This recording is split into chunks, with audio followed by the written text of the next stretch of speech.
Good evening, everyone. Good evening. Thank you very much and welcome to the Computer History Museum. Wow, what a great crowd tonight. It's great to see all of you here. My name's John Holler. I'm the CEO, and I'm so happy to welcome all of you here tonight on behalf of our trustees and our staff and our members and our 200 or so volunteers. We have a very, very good show for you tonight. I was just in the green room with these guys, and it's just going to be exceptional. Can't wait to get them up here. First, let me remind you that Intel is the underwriter of this series. Go ahead, give it up for Intel. For 6 years, Intel has been providing major support for the Revolutionaries series, and we're so delighted to continue to have them as a partner. Cirque du Soleil is 30 years old this year, and for much of that time, it has been a world leader integrating theater, storytelling, entertainment, and technology. Its shows span the globe, and the operation of their troupe is vast. There were 73 employees in 1984. There are 5,000 today. 1,300 of them alone are artists. More than 100 million people have seen a Cirque du Soleil show since 1984. About 15 million will see at least one this year. If you're one of them, you know that a Cirque production makes brilliant use of high technology in lighting, music, sound effects, staging, really a tour de force. Along those lines, the show that everyone is talking about, and that will be one of the main topics of discussion tonight, is Michael Jackson 1, which is in the first year of its run in Las Vegas. In Michael Jackson 1, Cirque's theatrical wizards use every possible technique and technology to bring Michael Jackson's music to life, not the least of which is a holographic performance. To guide us on this examination of Cirque's elaborate craft, we've invited Will Travis, who is the CEO of the Sid Lee Creative Agency, which is based in Montreal, but works in brilliant design from 6 offices around the world. Will is a leader in running creative organizations, and his relationship with Cirque du Soleil's creative team helped us put this program together for you. Will introduce his guests, and he will lead the discussion. So please join me in welcoming Will Travis. Good evening. I'm not from Montreal, so you can probably tell by the accent. I thought I'd start with a question. How many people here have actually seen a Cirque du Soleil show?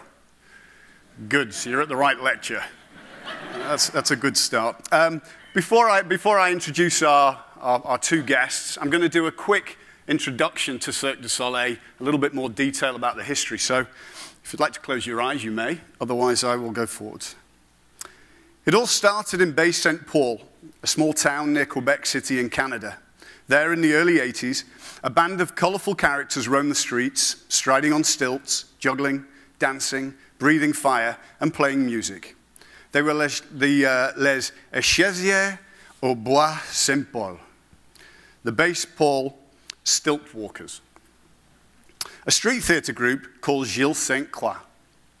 Already the townsfolk were impressed and intrigued by the young performers, including Guy Laliberte, who founded Cirque du Soleil.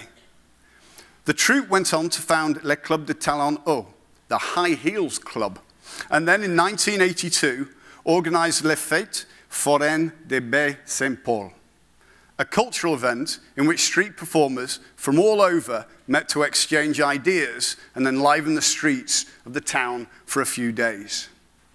La Fête Foraine was repeated in 1983 and in 1984.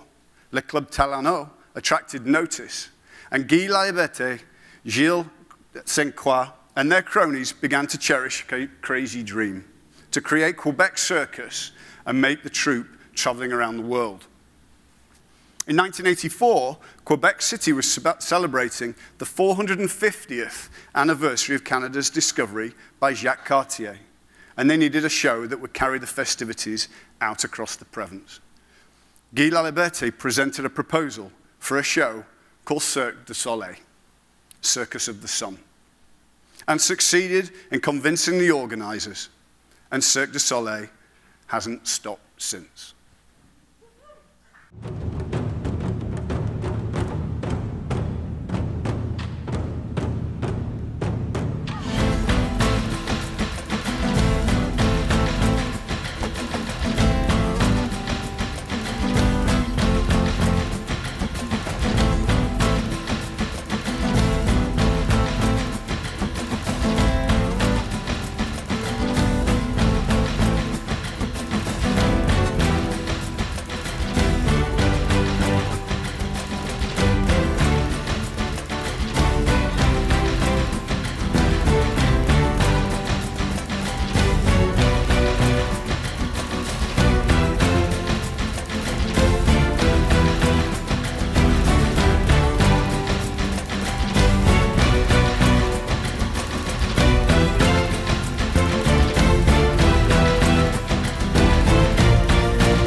We will be holding auditions after, if anybody's feeling rather nimble this evening. So let me introduce our first of two guests this evening. Welby Altidor joined Cirque du Soleil in the late 90s as the Director of Strategic Relationships, Arts, Circus, and Sports role in which he was called upon to develop strategic partnerships in more than a dozen countries, including an important alliance with the International Gymnastics Federation. Welby also led a number of large-scale creative projects as a Director of Creation in the Images, Events, and Lifestyle Division. Michael Jackson 1 marks Welby Altidor's first mandate as Director of Creation for the Cirque du Soleil show.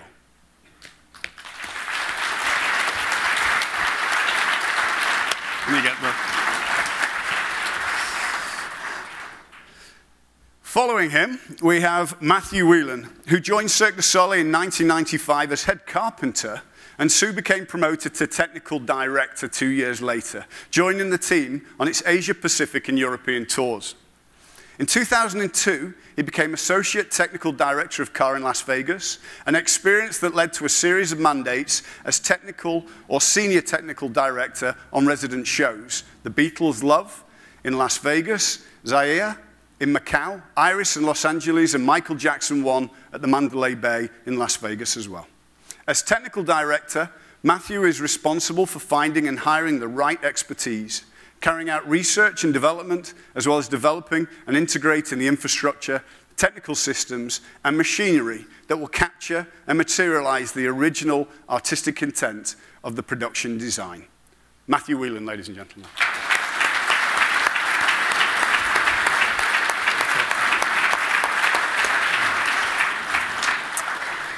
Okay, so the one with hair will be asking questions on his head.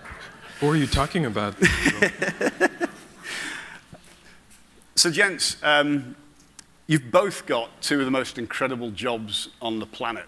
I mean, I think all of us watching those performers and navigating the best athletes with the best technology on the planet is the ultimate point. Maybe, Welby, you start. Will you tell us how you got there?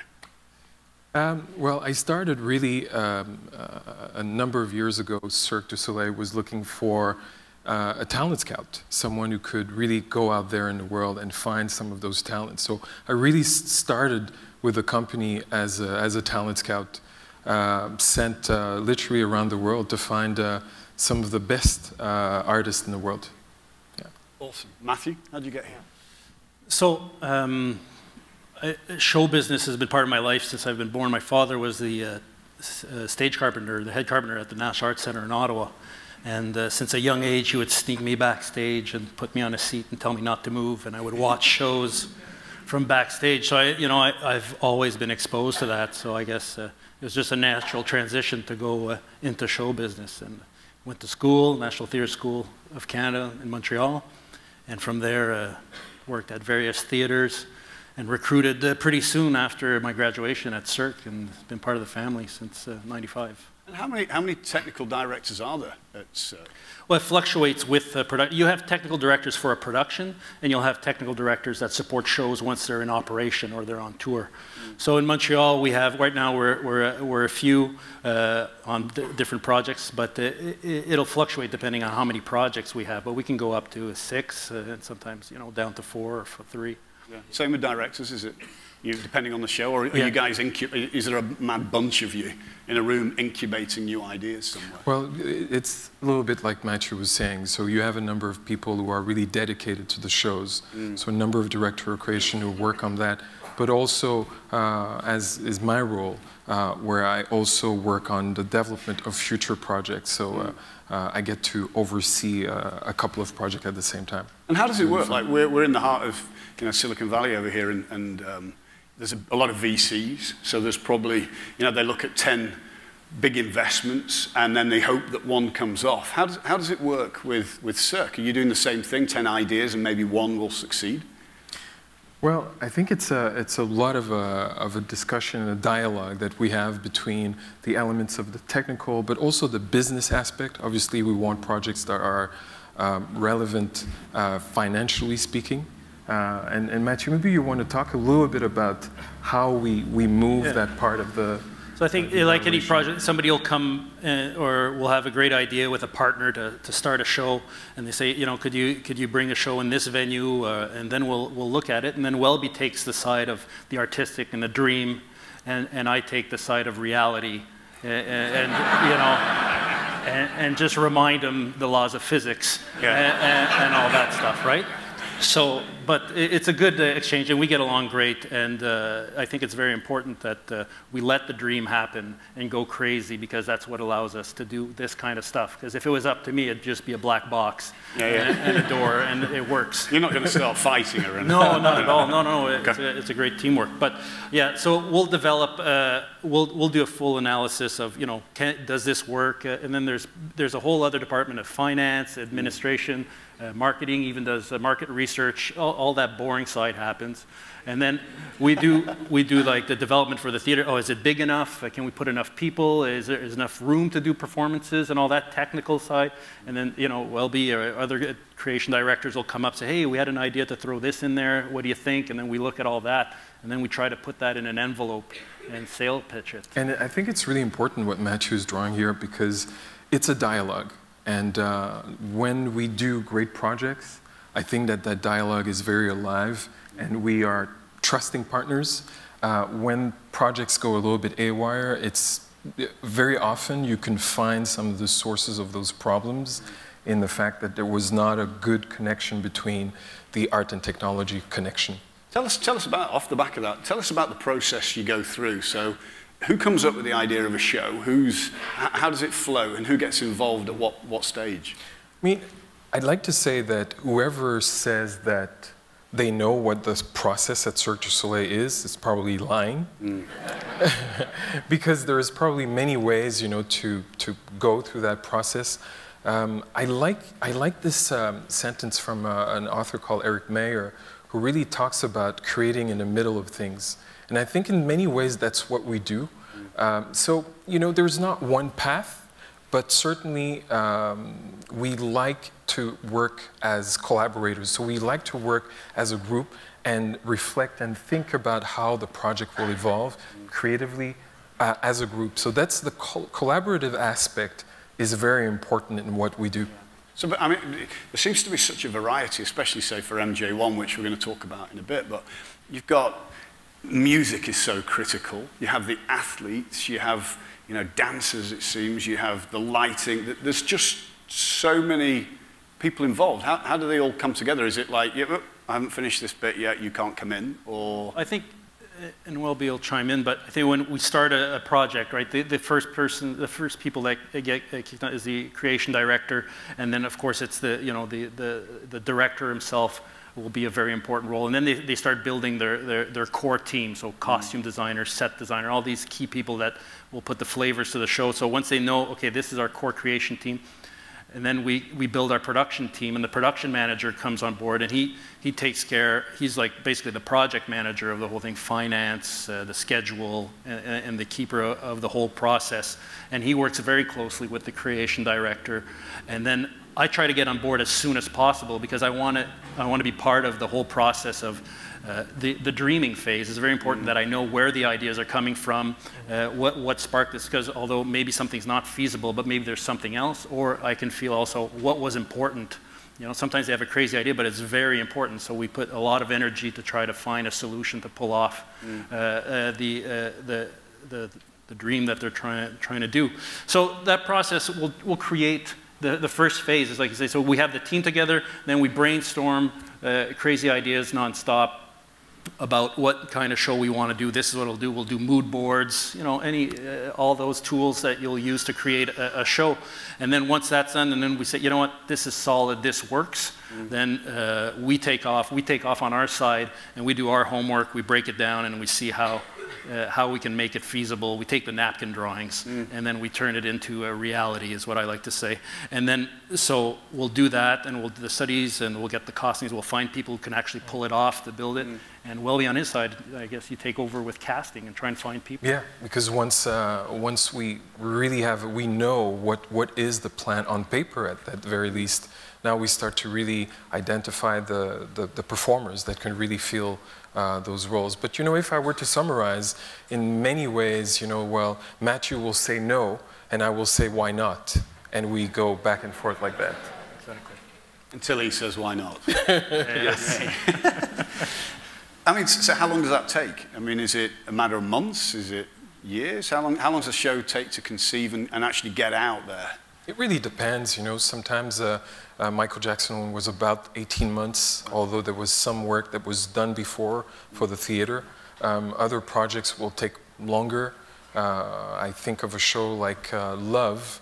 Between the time that Guy Laliberté started discussions with George Harrison and the time that the show was actually open, that was 5 years. So it really depends of the project, but I would say that as a general rule, I think that around 2 years is a good average of what it takes from inception to actually opening the show. And is it cheap?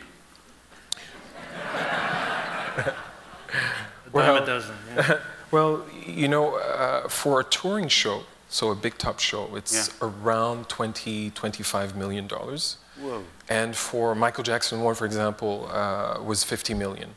So it really depends of the project. Not all the projects are going to be 50 million or 20, but certainly that's a good reference for a resident show in Las Vegas. It's incredible. I think, yeah, and as well, and that's just for Cirque side for the production. And then the partners that we'll deal with also put their investment to host our shows. So the theater, you know, we for Mandalay Bay, we took over the theater that used to be with the Lion King that was there just before us. So once the Lion King left, we had to upgrade the space to accommodate our show. So there's an investment there from our partners. So there's a buy-in by multiple stakeholders. And would that partner say, you know, I know that the Lion King's going to end at this time, we need a new show, Cirque. Have you got anything, you know, ready to go? Or do they say we want to create something that fits within this because they're housing it for you? It's usually a dialogue, so Really? a confluence of opportunities and offers that we have, and suddenly we see, wow, you know, the Mandalay Bay in Las Vegas, that would be a great venue for this particular project. So it always depends, and I think it's part of also the DNA, I would say, of Cirque, because there's a certain sense of agility that we try to have. So be open to those opportunities that sometimes present themselves when we didn't plan for it. And how many shows have you got going? How many shows have you got going around the world, you know, at one time? Well, including the new baby, it will be 19. So Curious, which is the new big top, is opening in a few weeks.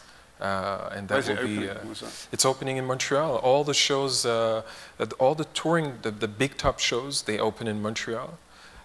Usually, I don't know if it's still the case, but I think they usually open actually at the full moon. And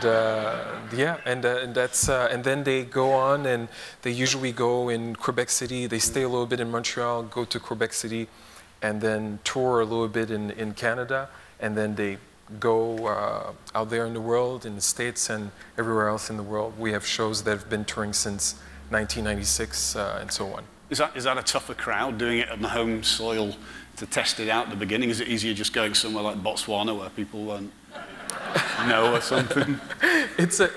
I think it is a tougher crowd, but it's also a blessing. Yeah. Because it really allows us to, really sharpen our ability, you know, to move audiences. So we can't just be complacent. Yeah. Because they've all the seen directors, are they, and all the creative tech guys, are they all from Quebec and Montreal? Not necessarily. I think I'll be answered for the creative side, but for technical, of course, it's easier logistically for people who live in Montreal, because it's pretty much you'll stay in Montreal for like maybe 18 months out of the process, and the last 6 months you'll go to Vegas or whatever theater you're building it. So most of the people on the team have families and all that based in Montreal. So home base, like for myself also, Montreal is is my home now, and so I think for the talent, but it's not unheard of that we can't find the talent in Montreal, so we'll from anywhere. Yeah, we'll post on the web, or we all have connections in the business, and I know this guy, this girl, and we'll bring them in and all that stuff. But from not limited. And, I mean, just based off that sort of thought about where the talent is, how's technology? I mean, it's so critical, but how is it viewed at Cirque du Soleil when it's come from, I believe Guy was actually a performer on the street when he was starting out. So it's a very artistic model, but technology, how is it viewed? How's it viewed? Well, on my side, it's viewed, there's twofold for me, and we were talking about this earlier, that technology has its place on stage, and we talked about heightening the performance and all that stuff, but technology also is improvement to make something better and all that. So, so it'll make our lives better, it'll make the work better, the sound quality better, the lighting better, all those things. So,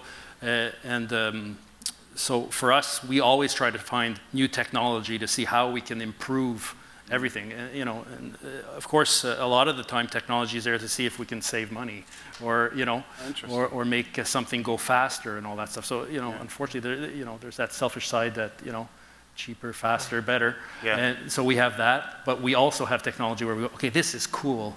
This is a cool effect. How can we integrate that on stage? And that's where we work with. And frankly, when you think about theater, let alone like circus, I think technology has always been present from the inception, really, of theater. The minute you add, a pulley, to move some kind of set decoration, already you have some form of technology. So I think there's no reluctance with technology. The challenge, though, with technology is using it well and using it with purpose. Yeah. And very often, this is where we have great conversation, and even sometimes where I think the technical team will challenge the creative team by saying, do you really need this? Shouldn't we find another way to do this that doesn't need the use of technology? So that's also a very interesting dialogue that we have very often. And does it change sometimes your cast according to what the show script is and what your story is going to be about? But then Matthew may come up with this technology, and suddenly the person you've cast can't do that or manage to connect with the technology. Does the technology ever overtake the performance of the artist, or is it, what, you work for me, or does it change it?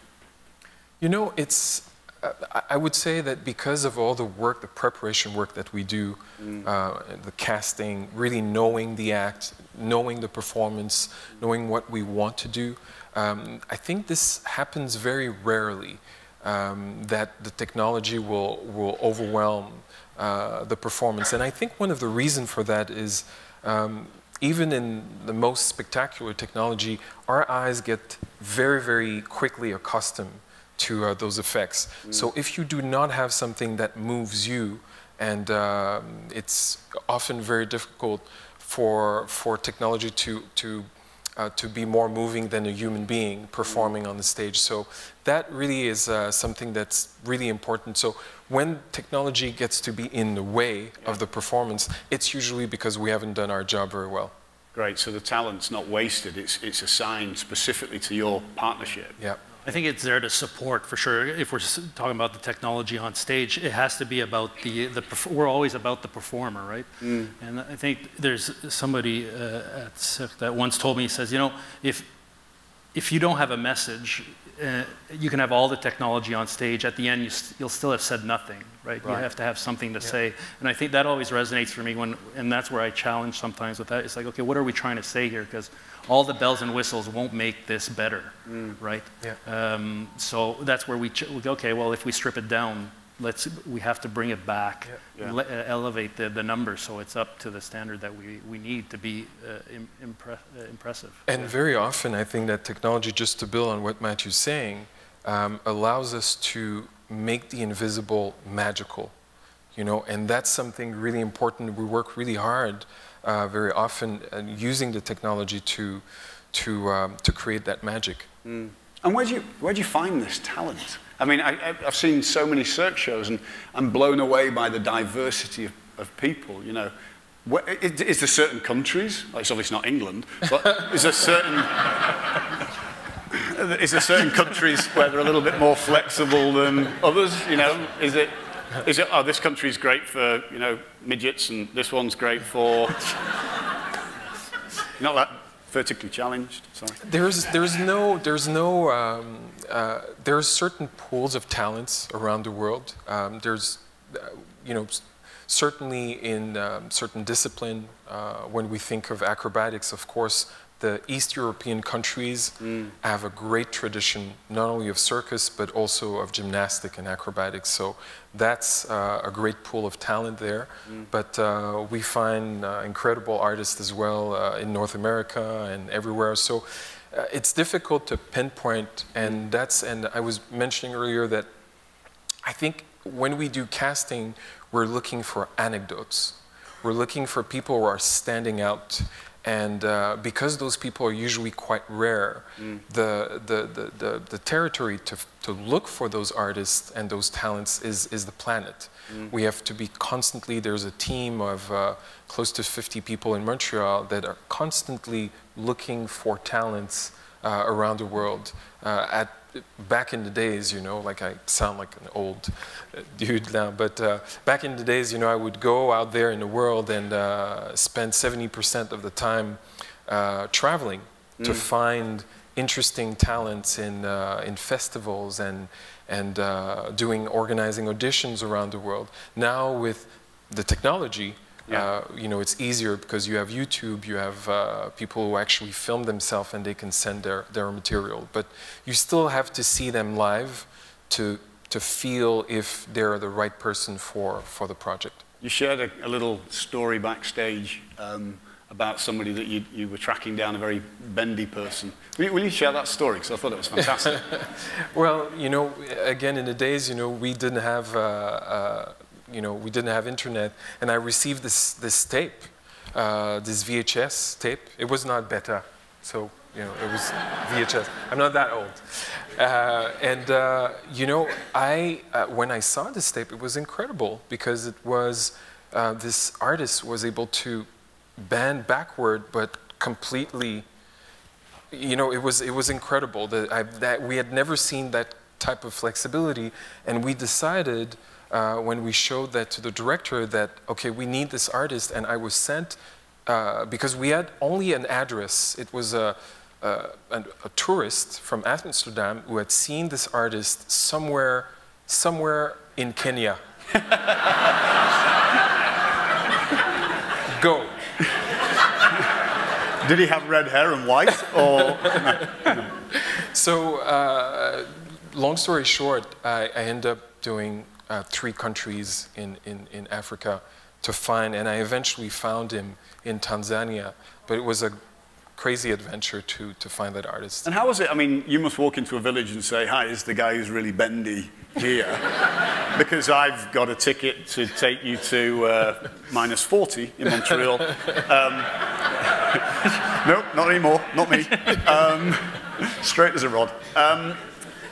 But do you go in there and then it must be very humbling because you must be I wouldn't say you must be a great opportunity, and people must then, you know, you must be hard seeing that hope in people's eyes when they're not bendy.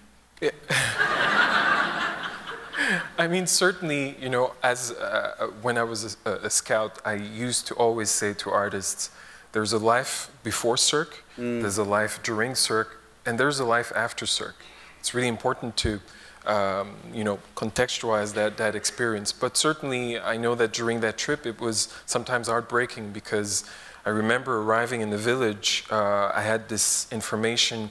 He's in that village. The chief of the village. They're ready to see you. They have organized for you to see this artist.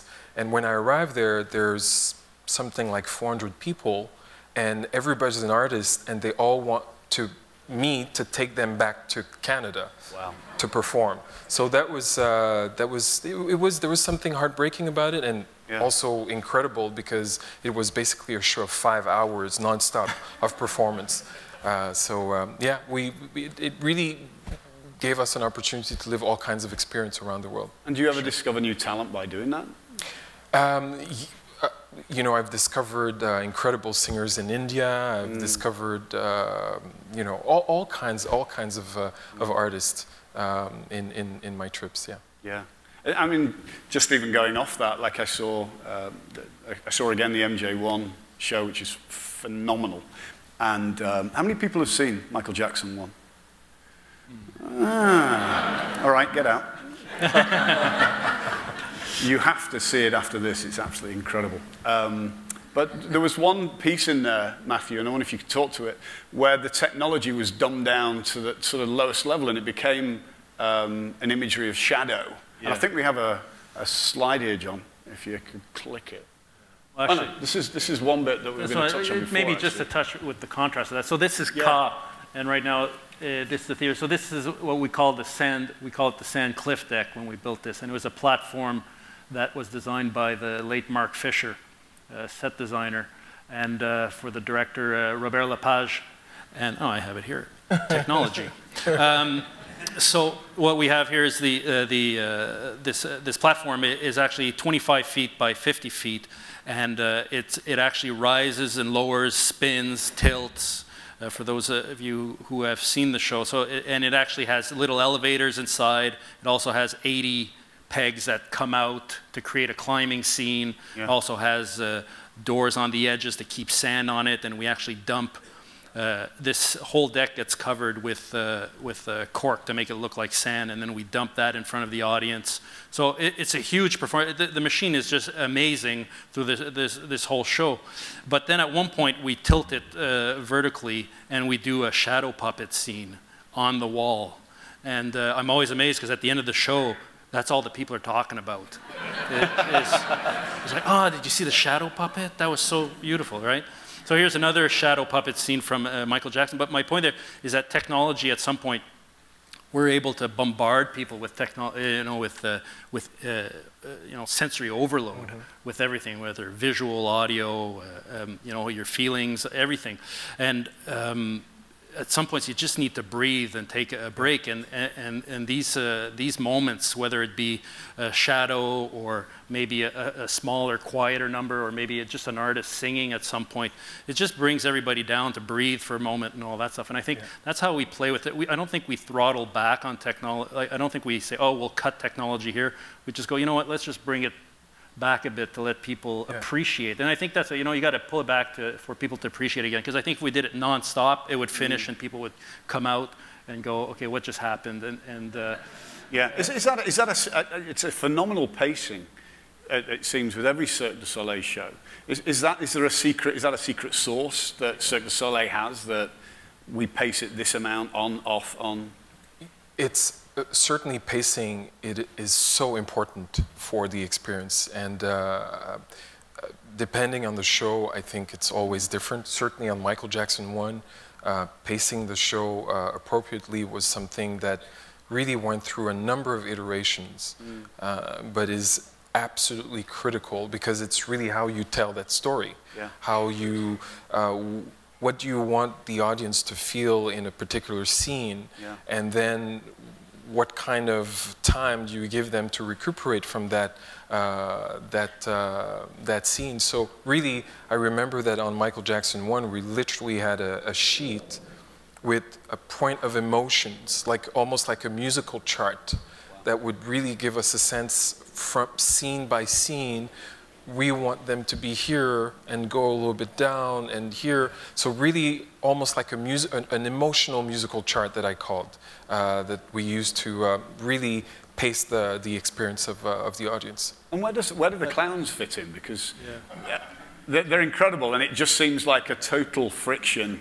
You've got this guy who's walking on a finger, and then there's a guy with a squeaky nose having a laugh. It seems such a juxtaposition. I think also just exactly, or those intimate points, whether it be a clown or an artist downstage where you were trying to intimacy, I think it's fair just to say is that behind the curtain there is chaos, because backstage we're trying to change everything over, right? So there's also that, although there is, we're doing a rhythm and it's a musical chart, it's also technically we need to make it happen also, because we're changing the whole venue. At one moment we're in downtown, next moment we need to create this other set. So usually we bring it down, it's nice and quiet and all that, and backstage the guys create magic themselves, and it's a show in itself back there. They're moving stuff at lightning speed to be able to change over for the next scene, and then create this next space that we diversion. Yeah, exactly. Diversion. Diversion. But that's an interesting point, though, because you watch a show and it's like, tapping your head and rubbing your belly. There's so many things going on, and it seems like diversion's a constant element of the show, sort of structure anyway, rather than just periodic. But sometimes there's somebody doing this here, but somebody's doing something that you've never seen in your life before. Why is that? Because we're confronted all the time with technical limitations, the reality of the space in which we are, and the challenge is to transform all those constraints in creative opportunities.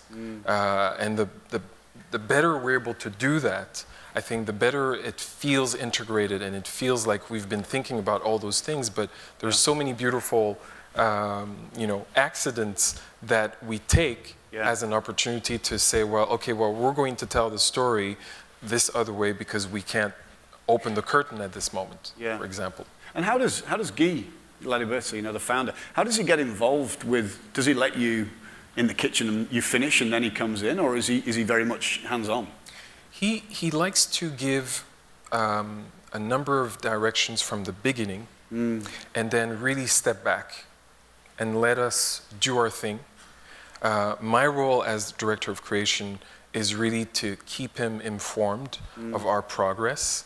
And when we have checkpoints with him, he's very, very involved. But I think that part of his approach is making sure that he has enough distance to provide perspective for the entire team. When you're working on the project for 18, 36 months, at some point, you might not realize that you're right there, And it's nice to have someone who has seen so many shows and has really, really keen creative intuition to get in the room and really challenge all of us. And it's really great for Cirque. Yeah, and does he do this with the technical side? Is he very much more into the art itself? No, I think he's very knowledgeable on all aspects, and so he'll ask for stuff and challenge us, and also he sees a lot of stuff. So you can't. He'll say, "Well, I saw this on this other project," or "I saw," and he's also aware of what the new tendencies are, and.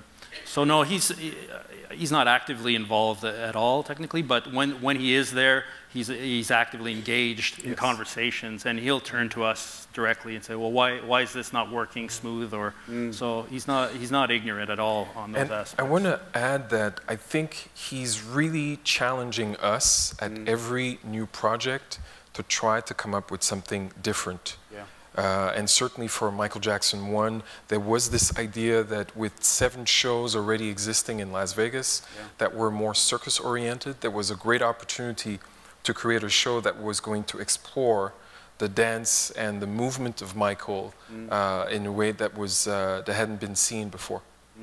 And it also feels, though, with not just the dance, but there's more audience. It seems audience participation is sneaking in more, like the pre-show, where we all get warmed up the half an hour before we actually see the live performance. There's an acceptance, there's sort of a welcoming that goes on there. And then even with the Michael Jackson 1, the 4 guys who were actually sitting next to me and my daughters got up, and then they were the lead performers in the show. And I was just getting irritated that these guys were messing about, but I got totally sucked in by that. That's part of the thinking. It's important to find any kind of strategies to contribute to the suspension of disbelief of the audience, so that you get to really embark on the journey. And I think it applies for even great technology, great experience online today. Are using those same strategies where you really do suspend disbelief and you decide to embark into that journey. That's really important. It feels that everything is so precise. What happens if, I'm lead person and I wake up and I've got flu? and you've got a full house that day, and to perform, you've got to be the ultimate, even through technology, the ultimate athlete. What do? Do you have another team of sort of people, understudies, waiting in the background? Exactly. The stage management works with artistic, and there's understudies for every act has a plan B, a different version. Within the cast. Within the cast, yeah. So there's not like a whole second cast waiting in the wings to take over, but it's more other people can fill in for the show, so the show can always go on. Or a worst case scenario is we'll pull an act out if we can't pull it off, and we'll either substitute it with, we'll have one floater act, which is common on tours, that can be plugged in anywhere, and then and it's really part of the creative process to really think more and more of the sustainability of the show. So starting to think right away of how permutation could happen within the cast. Do you evolve the shows as they're actually in production and change things around? Totally, and it's really important to keep them alive and fresh. You can't keep things, the way they are. So they do evolve because some artists leave, new artists come, a new technology arrive, that allows us to go somewhere that we haven't been able to go before. So all those elements, they do make the show, of course, the core of the show stays the same, the creative intent, but certainly it continues to evolve over time. I thought I was losing it because I went back and I saw O again, and I'd seen Michael Jackson 1, and I went back and I was like, I just don't remember that bit. And I thought it was me getting older, but it was because you are actually refreshing.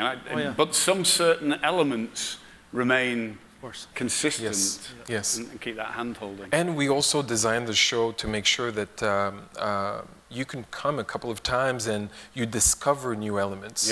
Because there's, and Michael Jackson 1, it's a rich, stimulating experience, so there's a lot to see. You probably can't see it all in one shot. Yeah, well, that's a good time. I want to switch over to just talking about MJ1. Where did the name come from? Obviously not Michael Jackson, but 1. Why is it? Is a 2 and 3 coming? No 2 and 3, but we certainly wanted to explore. This show, Michael Jackson 1, is really about celebrating the creativity of Michael Jackson and his music, the art that he had in his video and his music. So I think what we really wanted to do, we imagined a story where Michael was the guide to 4 characters who had been disconnected from themselves. So they had this power in all of them, but they were disconnected from that power. And Michael was going to be able, through the 4 objects that he's very known for, the shoes, the glasses, the glove, and so on, he was going to confer that power to each of them. So, and by having that power, those 4 characters would would create this illusion, would really allow Michael to really appear on stage. So really that oneness, that connection of love, of courage, of playfulness, all those elements, that we really wanted to bring together, that were part of some of the key attributes of Michael's genius. That's what we wanted to explore. So 1 really encapsulates that. It's phenomenal, and we've got a little snippet here to show.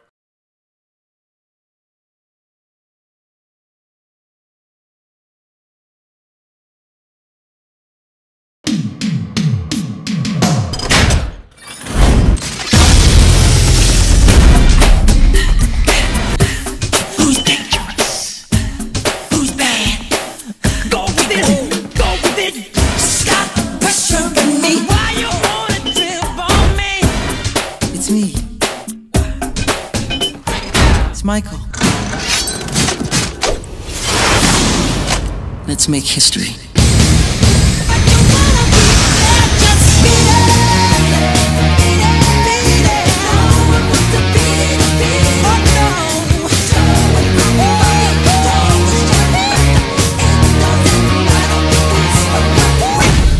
Who's there? Who's there? Who's there? Who's there?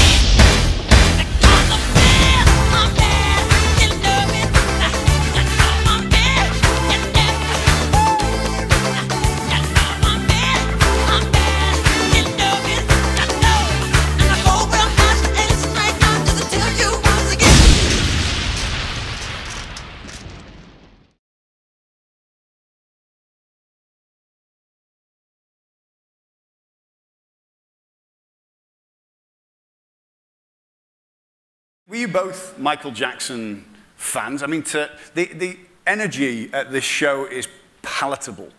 I was sitting with people, you know, who were sitting there crying and cheering, and we were all standing up dancing at the end. It's incredible. So there must be some deep-rooted core behind this. Well, I mean, I at the time, when I was about 10 years old, I was actually imitating Michael Jackson.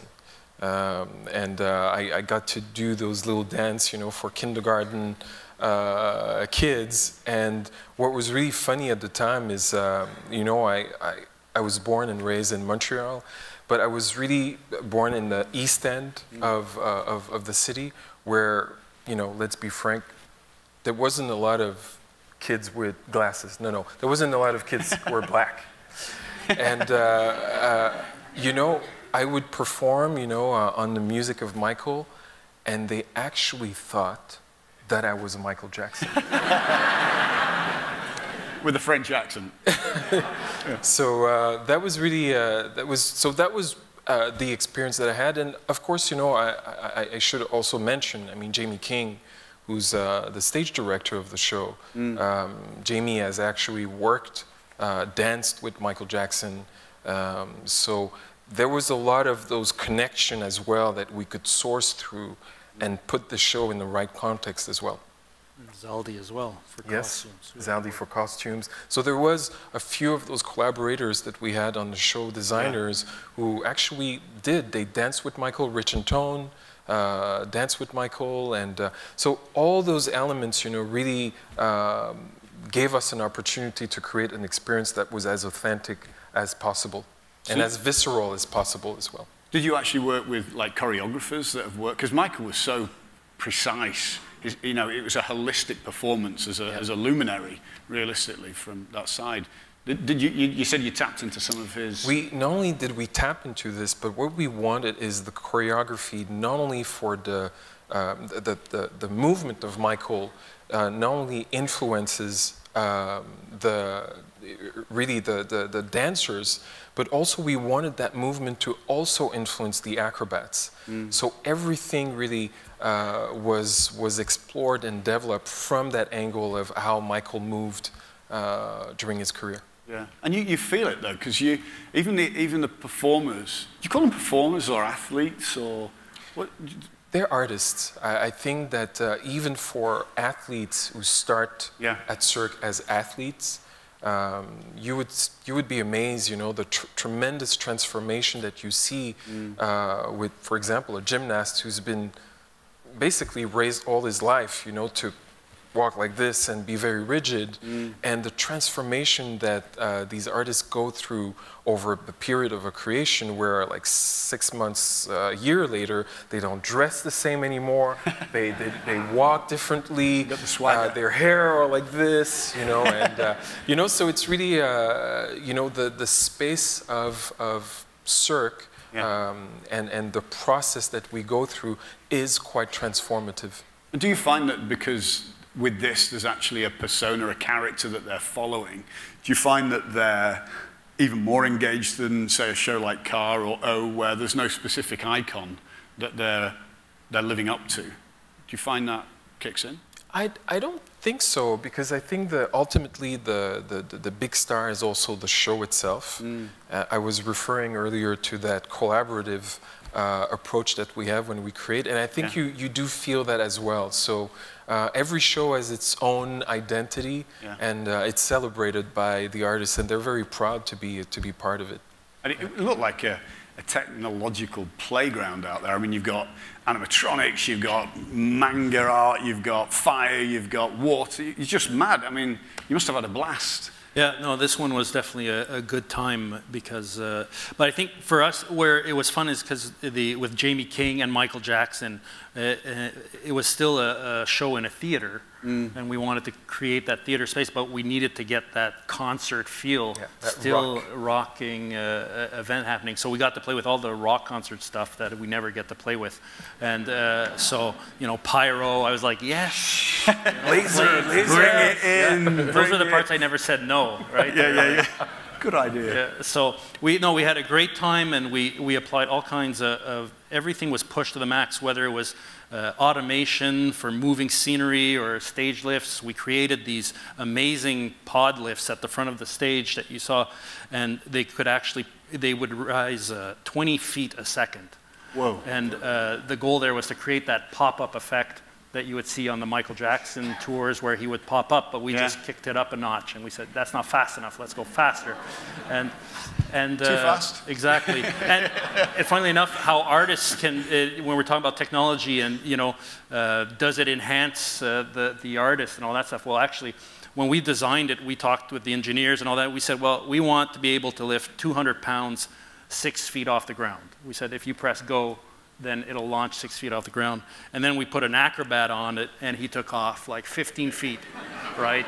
And because their body, and they just know how to maximize that motion and the velocity. So we actually had to dumb them down and slow them down because they're just then you work crazy. out the landing bit. Exactly, yeah, on the way down. Yeah. But so we did that, and sound is another place that we maximized the experience, because again, it wasn't theatrical, the sound, it had to really be a rocking venue, and we have speakers in the seats. You have 3 speakers around you, plus every seat has 3 speakers. Exactly. So you have 2 speakers here, a speaker in the front, and those aren't going very loud. Actually, they're quite intimate, and it's just discreet enough to just amplify a bit that feeling. And you're like, oh, who's behind me, and all that stuff. But it just wraps you. It really felt as though it was encompassing you, though. And this is a great example, because this started in some ways by the conversation where we said the goal sonically in this theater is we want to give the experience to the audience that they're wearing the music of Michael Jackson, that they're wearing it. So what do you do? How do you design the theater, and what kind of speakers do you put in the venue to really give that feeling? And then you have that result, like this number of speakers everywhere. But it wasn't overbearing. I mean, there's some viewing experiences where the technology sort of steps in front, but it was a set flow. How long did it take to get that balance? To be able to balance the sound and all these different things, so you're like, you know what, I've nailed it. Yeah, I think they take about, because before the artists arrive on stage, we're there about 12 weeks before that, getting everything ready and preset and run. And then the artists are on stage for another 12 weeks themselves, and then we work with them. So they'll work during the day, we'll work evenings and nights, and tweak and take notes and try to create. So the whole process in the theater is about 24 weeks of production time where we're developing that. But it's nonstop. Up till the last minute, we're adjusting things to try and make it as best as we can. And like we said earlier, it doesn't stop opening night. It still keeps on going. We still ask designers to come back every year to go look at the show and tweak it and make it better and all that. So it never stops. Oh my God. And the vault itself, did you get to, you had the whole of Michael's career. Did you get the freedom to cherry pick, or was it something that the estate said, this is what we'll release? No, we really had we only had one big direction from Guy, and it really was to use the hits. And we had unprecedented access from the estate to really use, to work actually with the masters. So I remember like nights being in the studio with Kevin Antunes, our musical designer, and listening to the different layers, in the music, and how genius, he was able to really compose, those layers of music. So that was a really, really special time. And did any of the family come and see the premiere? Yeah, well, we actually had the mother of Michael, who not only came and saw the show at the premiere, but really, for me, it was one of the great testimony, because she, after the show, she said Michael would have loved it. So nobody can talk for Michael Jackson, but certainly that was a big statement to. That's a goosebump kind of moment right there. Yeah, that's incredible. So one of the things that I found was that not only just the variety, but you also touched the nerve at some points. And there was "They Don't Care About Us" is one of his anthemic tracks, and the imagery, the way that from a technology point of view as well, it was very touchy. It was, you know, there was a lot of violence, and it was highlighting that the world is composed of a lot of very mean, nasty people. And how did you balance that when people are there, we're in Vegas, and we're going to go watch a show? Sure. It was important for us we didn't want to put any words in Michael's mouth or say anything on his behalf. But certainly, we really wanted to take all the different aspects of his music, and They Don't Care About Us is really part of, because in many ways, when you listen to his music, there's a lot of music when he talks about what's wrong in the world. Yeah. And that was an opportunity for us to explore that, and we started to think, how do we portray that? Yeah. So we start to think of barricades and shields that you see in protest, and see how can we use that and make it a special prop or a special tool that we could use on stage. And from a technological standpoint, and Matthew, it would be great that you could talk also about... Yeah, I think we have an image that we could pop up for this one. No, not that one. This is one element. Yeah. But I think you can go to the next one. Let's try that again. Yeah. So this one here, this is a sketch that we got from the set designer. So François Séguin. And as you can see here on the tank, well, on the shields, you see that there's a tank. So the idea was, how could we use those shields and eventually project some elements of the videos of They Don't Care About Us? So if we go to the next slide, then we see it live. Yeah. So it doesn't do it justice here, but you see all those shields there are actually, all they are just surfaces that we project on. And the challenge there was that we wanted different content on every screen as the screens would move on stage. And of course, you would think the simplest way was to take a projector per screen and follow your screen, but that wasn't possible, and you'd also get shadowing and all that. So with this company that we work closely with from Montreal, Vive, a great bunch of guys, amazing engineers, they actually programmed with their servers a system with IR emitters and infrared cameras, and each screen has its own identity. And actually, it's only one projector that's projecting, one source of projectors that's projecting on all those screens, but different content. But it knows which one is going where, and the screens would tilt, and the software would morph the screen into 3D, morphing to follow the screen to keep the image true. So it's an amazing process, and I'm proud of this one because people see this and don't actually appreciate the complexity of the tech. And I think that's when you hit a home run with technology, is that you don't even notice it. People go, oh, were those televisions? And I'm like, no, those were projection screens. And they're like, oh, wow.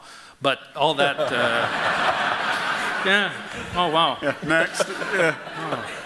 But yeah, this one was a huge one for us. It was a big challenge, and we're talking about pulling it off. That's one of those things where creatively, at the creation design meetings at the beginning, they're like, can we do this? And I was like, no. And Welby's like, why not? And then I'm like, okay, I'll come back. And we work, I have to give kudos to all our vendors, because although we look like we pulled off amazing stuff, without our vendors, we wouldn't make it, because they go above and beyond the call of duty to find solutions, because I just pass the puck to them, and that's hockey. It's, but it's like a beer in England. Yeah. Yeah. So I just go, listen, this is what we want. And they're like, well, no. And I'm like, why not? And then,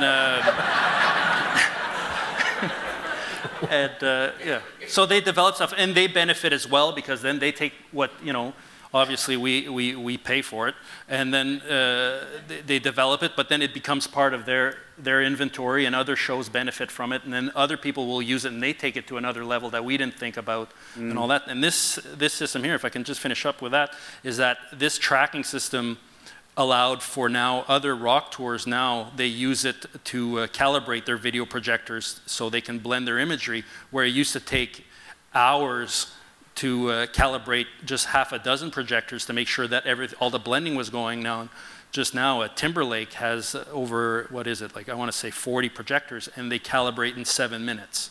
So it went from, wow. It would not have been possible before to tour with 40 projectors. It was unheard of. It was like, no, it's just too much. And now with this technology here, this company actually applied it. They said, oh, we think we can apply it elsewhere. And So yeah, it's great. You know, that's why I was going earlier. Technology is on stage, but it's also backstage as well. Well, I feel very guilty that I'm taking most of the questions, so I have a nice little pack of cards here. So we have Mrs. Smith from Wood Terrace. She says, no, it doesn't say who anybody is actually, but thought that was funny. Some good questions here, so I'm just going to dive into these randomly. Do you use computer simulations to model the physics of the acrobat tricks to see how to make it possible? Are you we're referring to EBG and those kinds of like really connection to the brain? I presume both. Like if there's going to be a performance that's going to require the human body to do something, do you then try it with a bot first to see if it works, or? We've explored motion caption to really track the movement of the artist and then create a bank of movement that would allow us to explore new performances without necessarily having to use an artist at first. That's as far as we've gone, but not further than that, not yet. Yeah. But I like the idea. It's kind of interesting. Okay, you're going to jump from that 1,000-foot board. All right, we'll send the robot first. Is each show pre-programmed in a computer, or is there an interactive director? So, such as the lighting, the sound, or is there somebody doing it? I think if I look at Michael Jackson for programming, for lighting, for example, is amazing. Every lighting cue, it's unheard of. There's 13,500 lighting cues in Michael Jackson 1. It is nonstop, and that's 90 minutes. So if you do the math, you couldn't be going go go go go, go, you know. It just so you basically go. And you're like, you pull that. Actually, honestly, we do time code is a big thing now that we use with Cirque, where we use the music tracks. We'll use a base time code, so the cues come in, and which allows for a much tighter effect and all that. So projections, sound effects, lighting will all read off the music time code and all that stuff. But we still need human interaction, because you'll have, for example, where you have music, and then an artist missed a trick, and we want the artist to come back and do the trick. Well, they'll loop the music back, or the band will loop it back, but the technicians have to be on guard. Oh, I can't go to the next cue. So they'll pause the cues and then wait, or slip in a cue to allow it to come back, and then kick it back into the next loop and all that. So it's constantly, it's not a one-person operation. There's a person to every position, but yeah, it's all time-coded. And how do that's another good question. How do the directors and the performers communicate, considering the diverse languages? Well, we have a number of interpreters. Yeah. For example, we had a group of 7 Japanese rhythmic gymnasts who didn't speak one word of English and didn't really want to learn any English, frankly. But they're really amazing artists. And so basically there's a number of interpreters and they help the communication between not only the director but also the choreographers, and you know, it's a big team, you know, that you know, nurtures the creation of the show. If I'll just chime in after that, once we're in operations, we don't have a translator on stage with the artists all the time. So between the technicians, the artists, actually the language is sign language, scuba diving codes for okay, go, stop. And actually we use that as a discussion for safety, like the all clear, you're good to go, all your equipment's checked. So they'll use hand signals to make sure that everything's good. So there's no miscommunication. Yep. That was interesting as well, I know, and I didn't see it last time, but this time around, the scuba guys were actually part of the show. They brought them to the surface and they were flipping around, and then it was like, before it was all the mystique that there was guys under there. Yeah. What flipped to change that suddenly the unsung heroes are actually from the house? It was always there. Yes. Was it really? Yeah. I didn't want to say it well, but it was always there. I am getting old. Yeah, it was always there, Yes. But it's a good, the technicians appreciate it when they get recognized, for sure. That's amazing, I didn't realize that. Here's a good one. Matthew, would you like to go out for dinner? No, just trying to get you back for nailing me with the last question. Actually, a good one for you. What is the most difficult technical thing you've ever done for Cirque?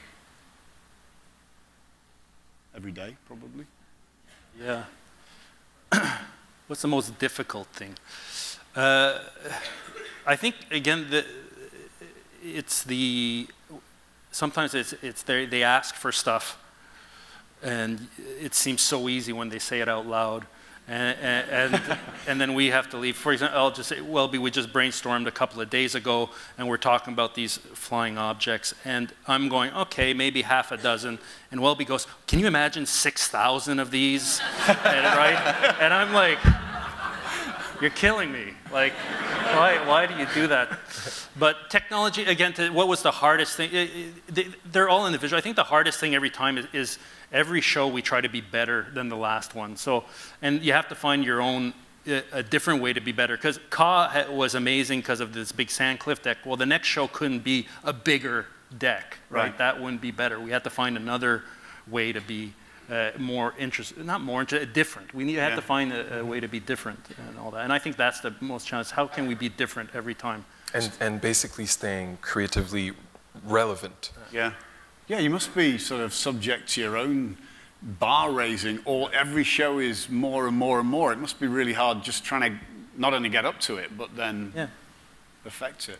Yeah, and at the same time, I think it's really in the DNA of Cirque du Soleil. I think we're condemned to really innovate and outdo, in some ways, what we've done before. I think the minute we'll start to, become complacent about that, I think we'll lose the identity, what's really making us all drive. So I think it's important to find ways, and it does, as Matthew just said, it doesn't mean it's a bigger deck, and there's always space for great stories, and always great space for stories that are moving people, and ultimately this is what it's about. It's really about moving and inspiring people. And that leads to another question here, which is also great.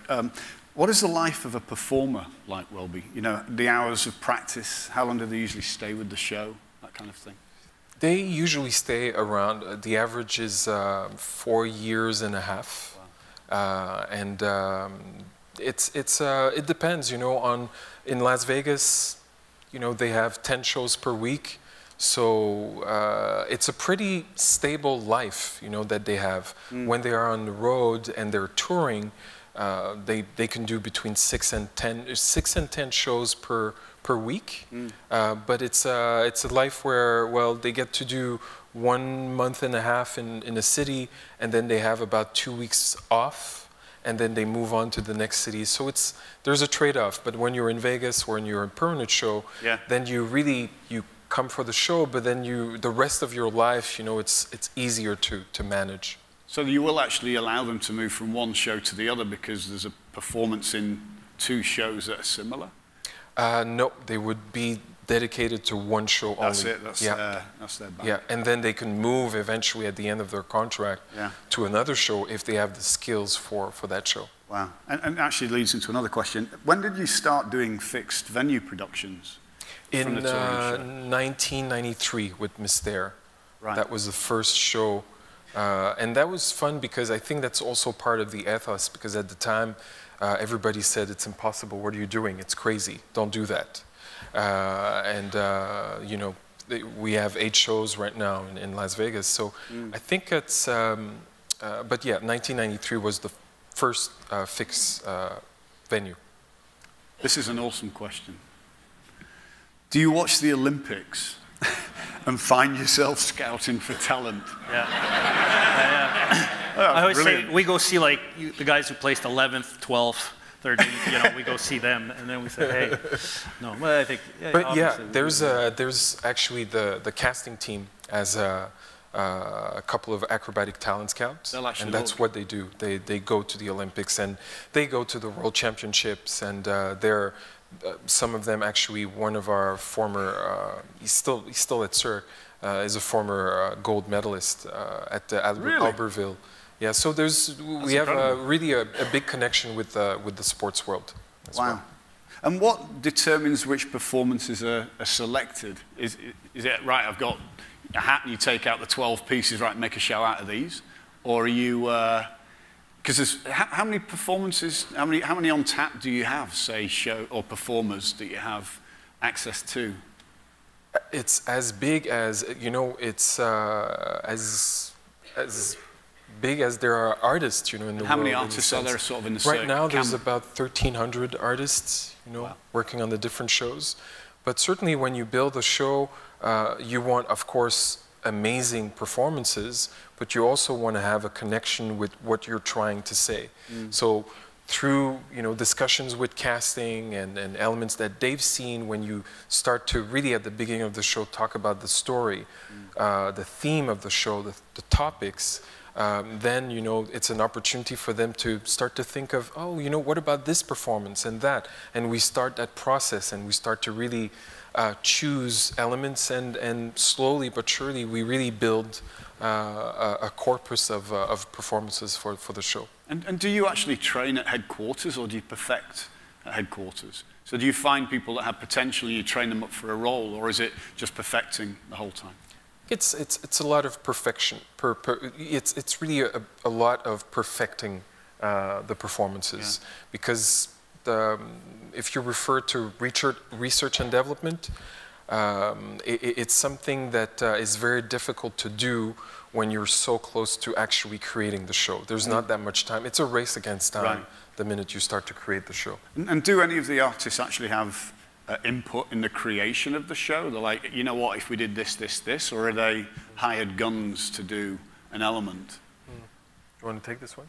No, I think everybody has. Yeah, I would say they do. Like a choreographer will, you know, with his dancers develop a number, and the dancers will feed back. What about this and all that? So I think they all contribute, and also they know the limitations of their body and what they can do or not. So the director will ask for something, and it'll be like, well, actually, I can't get from that position to that position. Yeah. Or I can do, you know, I can propose something else. So I think it would be a shame if we didn't maximize, you know, their talent. Input. Yeah, their input. And they must have input on some of the technological, you know, like how they are suspended by certain things without it really hurting, for example.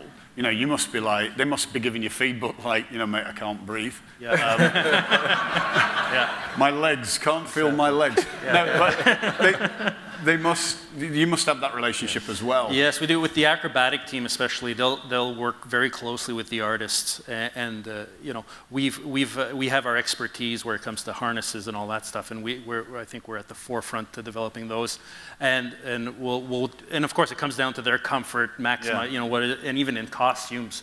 The costume process through the prototyping will be, you know, an artist will do flips on a trampoline, and it's like, oh, this is a cool costume, and then we do the prototype, and it's really cool, but then when we put it on them and they do a flip, and they go, actually, I can't see, I can't land on my back, I can't, you know, there's stuff, all these little, oh, okay, well, let's change the material. So it's a big process to try to see what we can do to not affect the performance, to make sure the performance can go to the maximum. Will you talk about the outfits a little bit? Because they're stunning. And, you know, it looks like there's a real craft there. There's a big team in Montreal that works with the designer that's assigned for a project. And it's, again, you know, it's a big conversation, because the artists, whether it's dancers or acrobats, they need to be supremely comfortable in the costume, and at the same time, when we like a design, we don't want to compromise that design.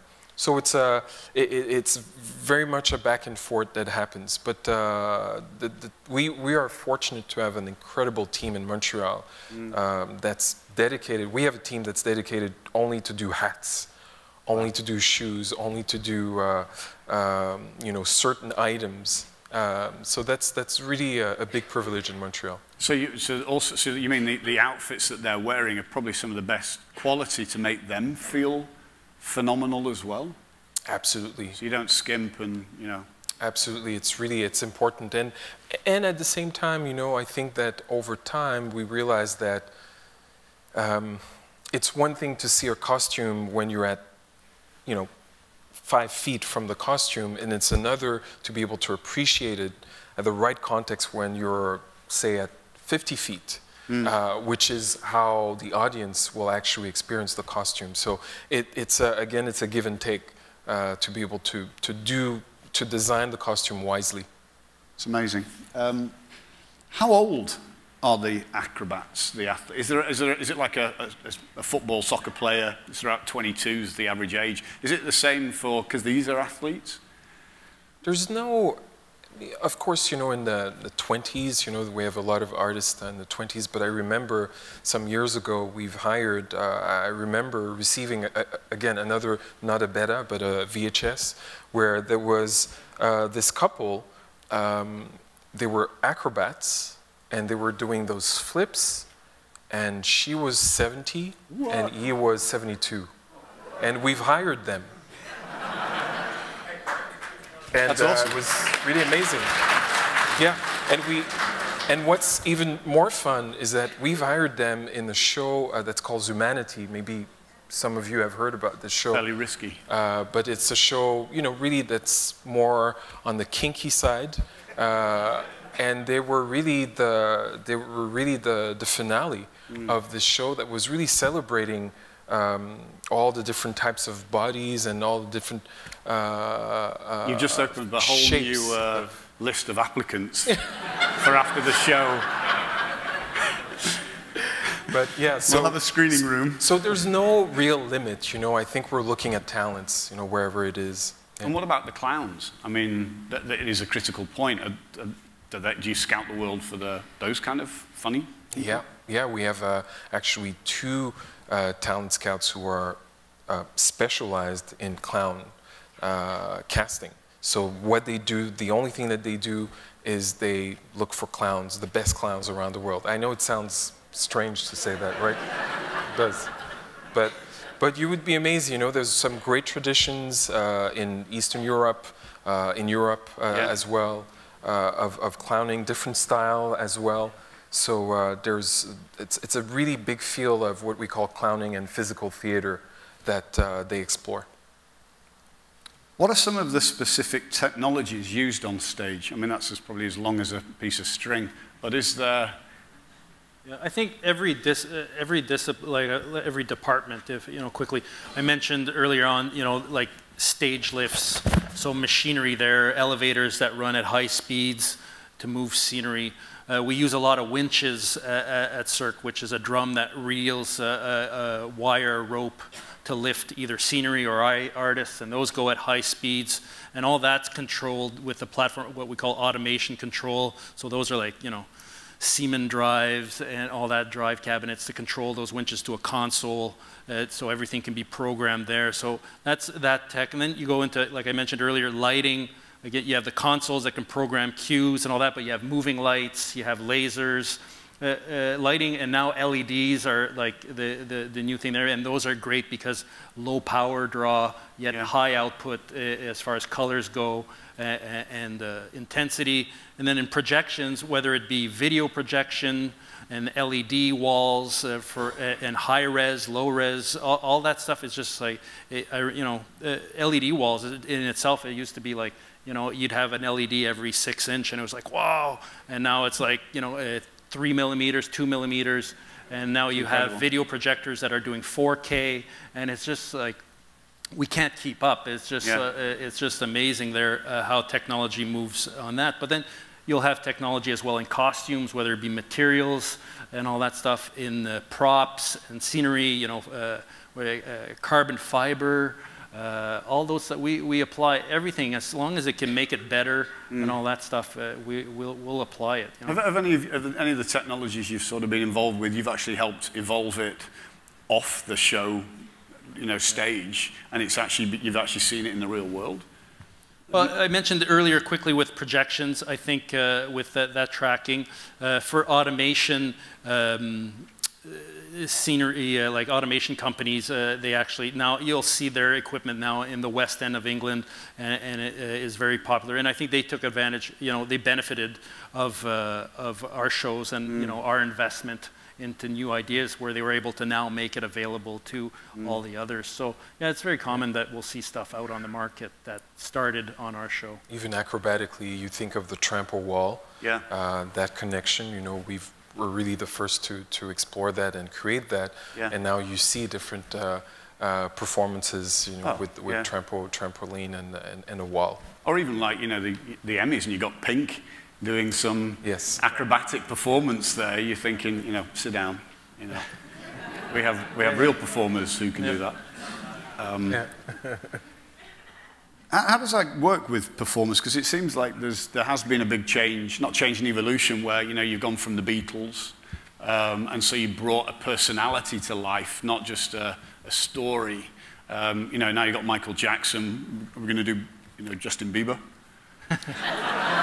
Maybe. Maybe.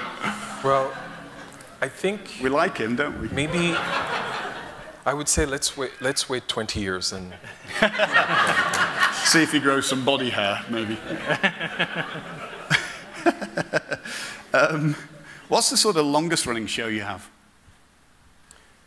right now, is it Mystère? I think it's Mystère. We're looking at our It's PR Mystère. rep. Yes. Chantal How many Coté. points do I get for that? Yes. Yeah, so Mystère, yeah. Yeah, Mystère in 1993. And any shows where you've launched them and it's just been like, that's not right for the market where it is, or it's been ahead of its time? Yes, you know, we're certainly not infallible. And there's, I think of a project like Iris, which is an absolutely beautiful show that we've opened at the Kodak Theater on the theme of cinema in the Kodak Theater. So you would think, wow, you know, that's such a great concept. And the show was really wonderful, but I think that perhaps indeed we were a little bit ahead because the city wants to develop that area of Los Angeles. But right now the audience was not there for that show. So you know, it's a show that unfortunately we had to close. Although creatively, I think it was a great success critically and with the audience that would actually see the show. Do you have shows in your heads now or aspirations that you just know can't technologically be delivered yet, and it's a frustration? You know, is there ideas that I'd love to do this, but I can't because it takes 18 months to produce something? I mean, for me, I would say that if we can conceive it in our heads, then it will eventually happen. Yeah. Either we will do it or it will pop up somewhere else in the world. So it's you know, if we can conceive it somehow, that means it's possible to find a way to make it a reality. You know, I don't know what you would add to that, but Yeah, I'm with other you. than no. No, no, we're done. That's it. No, I think exactly. I think it's limitless. As long as there are ideas, there'll be shows. That's all we need. Yeah. As long as somebody gives me an idea, we'll figure out a way to make it happen. You'll work and make it work. Yeah. That's true Cirque du Soleil style. That it seems that, you know, the runway is always ahead of you. You can always keep going. And on that note, I mean, just actually seeing the Michael Jackson one experience, I felt what you did for a luminary like Michael, it sort of took us one step further to connecting somebody that we can't connect with anymore. And you took us all beyond the show, and you took it into a lifelong experience. So on behalf of tonight's audience, you're two extremely talented men, and it's been an absolute honor sitting with you this evening. Thank you. Thank you. It's been a pleasure.